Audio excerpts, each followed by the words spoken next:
So it's less about, are you building an AI-enabled app, and more about how pervasive is AI going to be. AI is going to be pervasive. It's going to be infused in every product you touch, and every developer needs to be smart about how to incorporate it into their technology platform. Welcome to Unstoppable Podcast with Harry Sardinas, inspiring conversations with influential millionaires, investors, thought leaders, entrepreneurs who are making a massive difference with their innovative products and services, and sharing the challenges and wisdom of how they sold their first million. So, Edward, 105, 106 entrepreneurs that come to this broadcast, they are tech entrepreneurs. So people might have the assumption that, wow, it's very easy to become a millionaire in tech because, look, I'm listening Harry's show or following the social media, and wow, you see Edward, and last week we have another people, and very often tech entrepreneurs show up to this broadcast. And so what message do you have for your fellow tech entrepreneur listening to this broadcast? Is it easy to become a millionaire in tech? There is a certain path that you have to follow in order to maximize your risk, because there is something that is real also, because you have succeeded in different industries. What it means is that if you follow a certain process, if you follow a certain way of thinking, if you follow a certain strategy, that will work on tech, and we work in several industries. The examples are all the companies that you have worked and make them successful. So there is a secret, yeah. There is a way of doing things that if you do, you are highly probable to be successful. So, Edward, tell us the truth. How risky and how much, how easy or difficult is to become a millionaire tech entrepreneur? Well, there might be 1 out of 5 on your show that are in tech, but there's probably 1 out of 100,000 that succeed overall. Absolutely. Only to the show come who made it. How about nobody talks never? But I'm glad that you touched this point, because nobody talks never about who didn't make it. So that's right. Tell us a reality check. Tell us how is it? Well, I can tell you, early in my career, I always thought I was the smartest guy in the room. And then I realized pretty quickly that it didn't matter. As I said before, everybody who's going to be going after the same prize that you are probably as smart or smarter than you are. And the one thing that's in your control, you can't control who's smarter than you, but you can control how hard you work. And that really ends up being the determining factor. The people that work the hardest are the ones that win. I have yet to see somebody succeed at an epic scale in business who didn't also work hard, even if they got lucky early on and got to that product market fit because their timing was perfect. Inevitably, hard work is what propelled them to first place. I agree with you 100%. We always share in this broadcast that being an entrepreneur is a skill. The more you practice, the better you become. It's like driving a car or swimming. So, but this is the news that we have for our audience. The only way that you can develop the skill of an entrepreneur is working hard, because the more you work, the more you're practicing, the more you're developing this skill. Once you have this skill developed, it's some people they're not allowed to do it, but some people drive and talk. Some people drive and speak on the phone. Why? They have this skill so embedded in the brain that is actually the decision. They take it even straight away.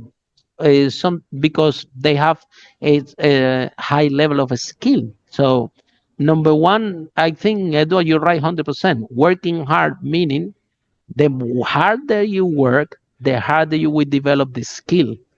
Once you have the skill, once you can swim, you can swim. Once you can drive, you can drive. However, learning how to swim, learning how to drive, regardless that you have a mentor, regardless that you have a coach, you need practice. The more you practice, the better you become, and this translates in the entrepreneurial world as working hard. So but Edward, what do you think? Do you think that the incubators out there, the tech incubators, the venture capitalists, the landscape of tech? Because I have a lot of founders. Even I have invested in tech companies, and I know very well the whole ecosystem what's going on, right? You see, you have this founder that they're trying to have the product, but then they looking for funding, but then when the investor come, they say, well, what is your traction? There is no traction for this product, so I cannot give you funding like this. And then the guys are, well, but for me to have the traction, I need to money to invest. You talk about funding. So how you break this process into pieces that is more easy for everybody, right? Because we need to understand all the parts. We need to understand the venture capitalist and the angel investor. The priority Sure. is like, and there is something, an stereotype that is in the industry. What that when I started to work in tech to help companies in tech, they would tell me, no, no, Harry, but listen, the tech is different. Tech is different than the traditional business. You cannot approach tech. And the more I see tech, the more I see that is more similar to traditional business. If this doesn't make a profit, if you don't have people that are not buying your product, there is very little value there. And yeah, it was time that with a piece of paper you show it to a VC or to an angel investor, they will give you 1 million or 2 million. But those times are gone, in my opinion. The VCs, the investors, becoming really savvy. They already looking at the tech business like the comparables with the other business. Don't get me wrong. The reason that why everybody's wealthy in tech is because of the nature of the business. When you're gonna sell it, you can sell it 10x, 10x, 12x. Some of them could be even 20x compared with a restaurant, which is I don't know 5x, 3x. So tech is good when it's working, when your product is selling, because of the nature of the industry. You have more multiples that you can exit. However, it comes with the same principles of business. Your product has to be market fit and you have to be able to sell it. So, Edward, tell us, is it really different tech businesses that other businesses out there?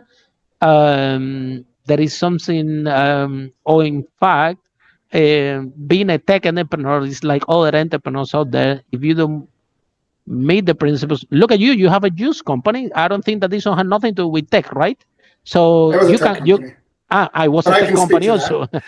I was a Yeah. tech Let me company. let me Okay, address. okay, go for it. Let Go me. for it. No, you brought up funding. I mean, look, there's generally three ways you can fund a business. You can either fund it yourself, you can either fund it with outside investors, or your customer can fund it. And inevitably, you're going to have capital coming into a business to continue running it. So you need to make a decision about which of those you need to do. And oftentimes, what happens is you start funding it yourself, then you bring in outside funders. Then ultimately, the goal is that your customers will fund it. But we've seen examples of businesses that have perpetuated with the first two, either self-funding or bringing in outside investors, but eventually it'll collapse under its own weight. You need to bring in customer revenue to fund your business at some point. In terms of are tech companies different? Fundamentally, no. You sell a product, and the amount of work that you put into creating that product needs to be less than the price that you charge for it. So you have to be able to pay for the work that you're doing with the money that you generate from selling that product. There are unique aspects of tech, though, and you touched on one of them, multiples.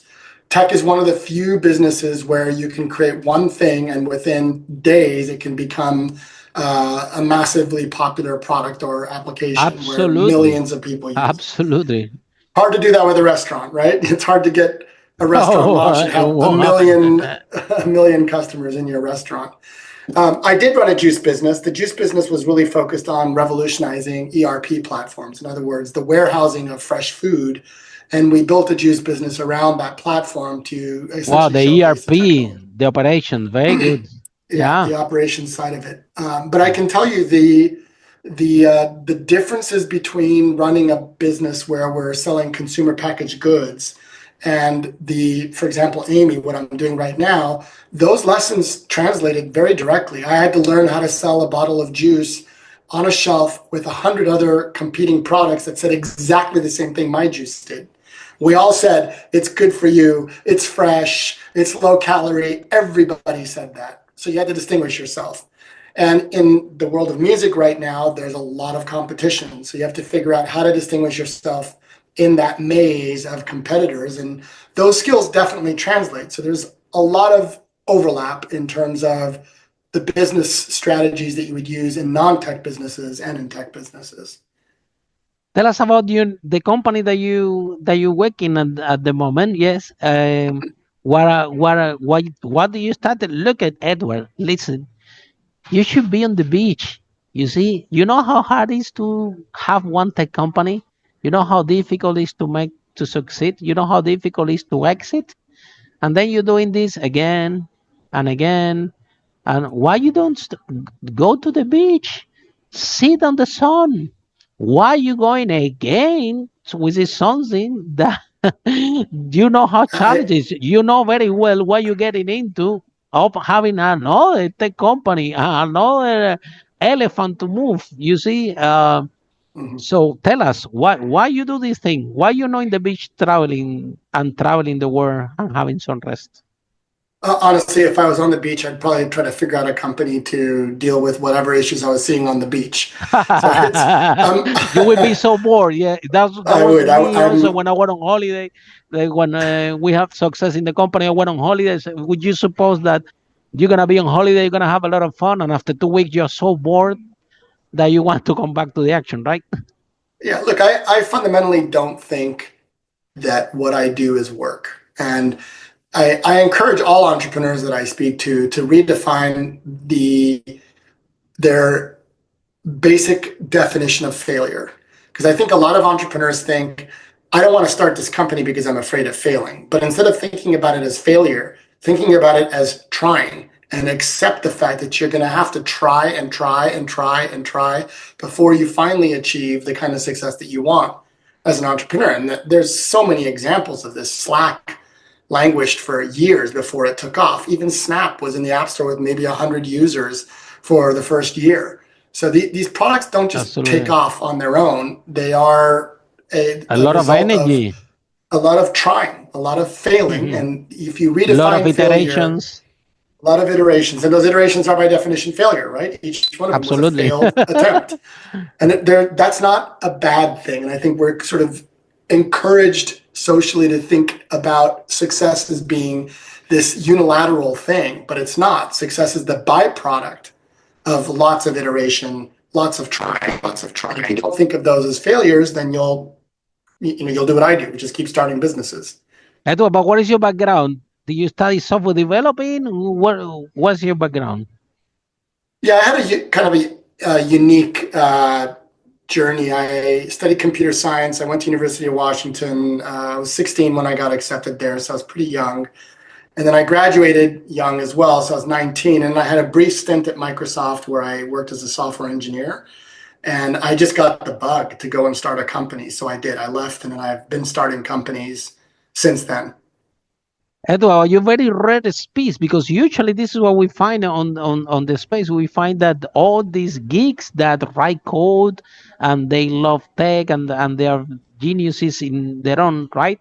To be honest, we find out there that this is the reality that most of them to become very bad entrepreneurs. We don't want to affect anybody, but software developers, you see, there is we in this podcast, for example, we see that this is the statistic that honestly more of the people that winning in tech they have become millionaires and they have become successful companies. They are not actually software developers. They are people that understand marketing, sales, and eventually, when it comes software developers like you, they spend the whole time speaking about marketing, sales, product market fit, several iterations, how to bring it to market, and I haven't heard you yet to tell me, oh Harry, my code was amazing. I love this coding. I'm all about the code and all about the product. So we find that even the programmers that software developers that come here, somehow they have a great passion about what business mechanics and what business principles mandate. And if you have these business principles, it doesn't matter if you're software developer or not, you can you will succeed. There are, I think that people see, I don't know, Mark Zuckerberg, not even Steve Jobs. I don't think that he was a software developer, but let's leave it there. But people see the Google guys and they see the Mark Zuckerberg, and somehow can be the wrong assumption that, because I know how to write code, I'm gonna be an amazing entrepreneur. And unfortunately, it doesn't work like this. Unfortunately, it's Yeah. you there is. So how big is the gap, or how big is the, because for you, Edward, you make your transition from corporate to become your own boss, your own entrepreneur, Sure. completely Yeah. different. When you are in Microsoft, you have to be very good at your role, and that's it. And you can be even have the luxury to say, "I'm sorry, this is not my job." When you are in your company, completely different ball game. Your job is everything, and you need to learn about marketing. You need to learn about sales. You need to learn about this. There is no such. I'm good at one role only. This Sure. disappears at the moment. So why do you took the decision to go from comfortable, which it was your job in Microsoft, that sure they pay you a lot of money and they keep you very comfortable there, yeah, very Hmm. happy. And so why you decide to go to comfortable to be uncomfortable to start your own tech company? Did you knew the risk that you're getting into? Did you knew all the challenges that you're about to face by going your own, and that anyone told you that maybe you're crazy? Why you gonna leave Microsoft to start your own thing? So anybody People in your still tell me I'm family? crazy, so that hasn't changed. And I actually believe them. But I'll tell you, I think there's a couple answers to what you said. First, if all you want to do is write code, go to Microsoft or go to Google, go to Facebook, go to any number of tech companies that need people who just want to write code. I was attracted to computer science because I like solving complex problems. And there's no more complex problem in my mind than the intricacies of running a successful business. Oh When I well, started my there you not get bored. You have problems every day. That's right. When I started my first company, I was incredibly insecure about all the aspects of business that I didn't know about. So I read all the Harvard MBA handbooks on business. I think there's 5 of them. I read every single one of them front to back. I did every position in the company before I hired somebody for that position. So I wrote the first version of the operating system that we ended up building before I hired engineers for it. I did the recruiting before I hired a recruiter. I balanced the books and did the accounting before I hired an accountant. I did the marketing before I hired a marketing person. And that gave me an understanding of each of those positions. And this goes back to another tenet of mine in business, and that's empathy.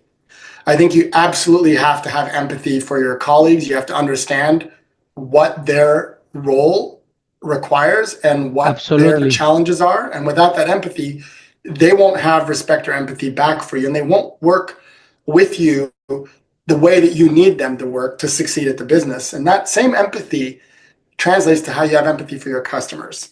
I think the way you treat your customers is very similar to the way you end up treating your employees, and vice versa. So you need to make sure that empathy is a big part of that as well. Now let's talk about AI, because we have now this amazing company. You're talking about growth. I think ChatGPT, OpenAI have been one of the companies that fastest in the history have become a unicorn.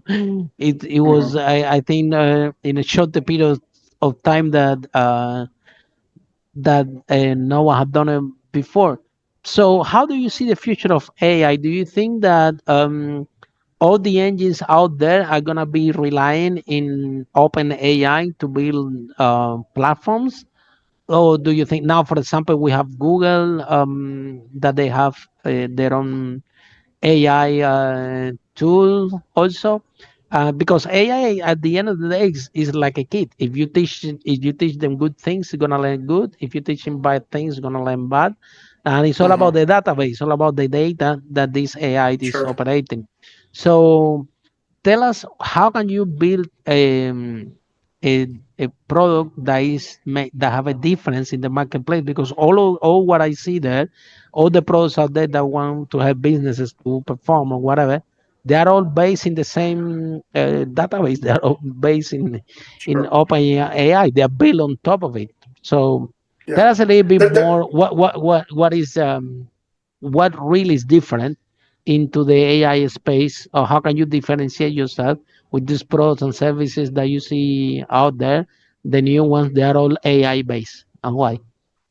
there's a lot to unpack there, but I can address just at a high level. Uh, the models themselves are, I don't want to say being commoditized, but they're close. We have so many competing models now, and there is, even today, new models coming out, like with DeepSeek, when we saw the market take a significant correction, largely because DeepSeek changed the economics around the models. Now, we don't need super expensive GPUs to train the model, and we don't need super expensive GPUs to do inference. We can do it for a lot cheaper. So the game of to date was which company can spend the most money. And you've seen CEOs from Facebook and Microsoft and OpenAI and X bragging about how much they're going to spend, and all of a sudden a new model comes out bragging about the opposite, only $10 million invested with comparable performance. So I think there's going to be some disruption happening in that space. I do feel like there's a paradigm shift coming up right now. The idea that the only way to make a better model is to spend more money and either steal or buy or create more data to train them on, I think that's broken. I don't think it's scalable. So I think we're going to see a lot of companies focus on different ways to achieve training models. But by the same token, I also feel like this reminds me a lot about the dawn of the internet. And I was involved in writing a lot of networking code at that time. I built a TCP/IP stack to connect devices to the internet, and I built a lot of operating system code around that. But at that time, it was the same question. It's like, are you going to build an internet app?